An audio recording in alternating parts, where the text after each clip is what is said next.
दे।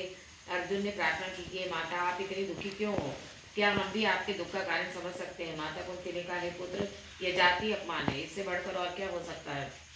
आज हमारे नगर में श्री महालक्ष्मी जी व्रत का उत्सव मनाया जा रहा है और उस उत्सव में राजा राजरानी गांधारी ने समस्त नगर की स्त्रियों को सम्मान सहित बुलाया है। पर वह पूजा सिर्फ दुर्योधन के महल में ही हो सकती है या उसे आप अपने घर में कर सकती हो, परंतु वह साज सामान इतनी जल्दी तैयार नहीं हो सकता, क्योंकि गांधारी के 100 पुत्रों ने मिट्टी का एक विशाल हाथी तैयार करके पूजन साज सजाया है। वह सब तुमसे नहीं बन सकेगा। उस उत्सव की तैयारी आज सुबह से हो रही है। पार्थ बोले कि ये माता, आप पूजन की तैयारी कर सारे नगर में बुलावा लगवा दे। मैं आपको ऐसे हाथी पूजन के लिए बुला रहा हूँ जो इंद्रलोक में इंद्र के ऐरावत हाथी के नाम से पूजनीय है। आज मैं उसे बुलाकर आपको पूजन के लिए उपस्थित किए देता हूँ। आप अपनी तैयारी करें। इधर माता कुंती ने सारे नगर में पूजा का ढिंडोरा पिटवा दिया। अब पूजा की विशाल तैयारियां होने लगी। तब अर्जुन ने इंद्रदेव को ऐरावत भेजने के लिए पत्र लिखा और एक दिव्य बाण में बांध कर उसे धनुष पर रखकर देवलोक की सभा में भेज दिया। इंद्रदेव ने बाण से पत्र खोलकर पढ़ा तो आश्चर्य से अर्जुन को लिखा कि हे पांडु नंदन, मैं ऐरावत को भेज दूंगा, परंतु वह इतनी जल्दी स्वर्ग से पृथ्वी पर कैसे आ सकता है। तुम इसका उत्तर शीघ्र ही लिखो। पत्र पढ़कर अर्जुन ने पत्र में बाणों का मार्ग बनाकर हाथी उतारने को लिखकर भेज दिया। इंद्र ने सारथी मातिल को तुरंत आज्ञा दी कि ऐरावत को पूर्ण रूप से सजाकर तुरंत हस्तिनापुर में उतार दो। तब महाभारत ने तरह तरह के सामान से ऐरावत को सजवाया और देवलोक की अमर झूली डाली गई। स्वर्ण पालकी को रत्न जड़ित कलशों में बांधी गई।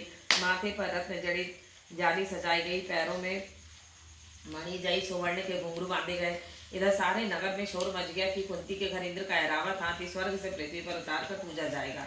इस समाचार को सुनकर नगर के सभी नर नारी, बालक और वृद्धों की भीड़ एकत्र होने लगी। गांधारी के महल में भी चहल पहल मच गई। नगर की स्त्रियां पूजन की थाली लेकर माता कुंती के भवन की ओर दौड़कर आने लगी। देखते देखते सारा भवन पूजन करने वाली स्त्रियों से ठसाठस भर गया। माता कुंती ने ऐरावत को खड़ा करने हेतु अनेक रंगों के चौक पुरवाकर नवीन रेशमी वस्त्र भिजवा दिया। हस्तिनापुरवासी तरह तरह की स्वागत तैयारी में फूलमाला, अबीर, केशर हाथों में लिए पंक्तिबद्ध खड़े हुए थे। इधर इंद्र की आज्ञा पाकर ऐरावत स्वर्ग से बनाई सड़क पर चलकर शने शने आकाश से पृथ्वी पर उतरने लगा, जिसके आभूषणों को ध्वनि ही नगरवासियों को आने लगी। ऐरावत के दर्शन होते ही सारे नर नारियों ने जय जयकार आरंभ करना शुरू कर दिया। सायंकाल के समय ऐरावत हाथी माता कुंती के भवन के चौक में उतर आया। तब सब नर नारियों ने पुष्प, माला, अबीर, केशर आदि चढ़ाकर उसका स्वागत किया और महाराज भौम्य पुरोहित के द्वारा ऐरावत को लक्ष्मी जी की मूर्ति स्थापित करके वेद मंत्रों के द्वारा पूजन किया गया। नगर वासियों ने भी महालक्ष्मी पूजन का स्वागत करके ऐरावत की पूजा की। फिर अनेक प्रकार के पकवान लेकर ऐरावत को खिलाए गए। ऊपर से यमुना जल पिलाया गया। फिर तरह तरह के पुष्पों की ऐरावत पर वर्षा की। गंडा में 16वीं गांठ लगाकर लक्ष्मी जी के सामने समर्पण किया। फिर ब्राह्मणों को पकवान, मेवा, मिठाई देकर भोजन की व्यवस्था की गई। फिर वस्त्र, द्रव्य, स्वर्ण, अन्न, आभूषण देकर नारियों ने महालक्ष्मी पर पुष्पांजलि अर्पित की। तत्पश्चात गांव में पुरोहित के द्वारा महालक्ष्मी का विसर्जन किया गया। फिर नारियों ने ऐरावत को विदा कर इंद्रलोक को भेज दिया। महाराज सूर्य जी ने कहा कि हे ऋषियों, इस प्रकार जो स्त्री महालक्ष्मी का व्रत करती है वह घर लक्ष्मी जी की कृपा से सदा धन, धान्य और मांगलिक वस्तुओं से परिपूर्ण रहता है तथा सदैव सब सुखों से भरपूर होकर आनंद मंगल रहता है।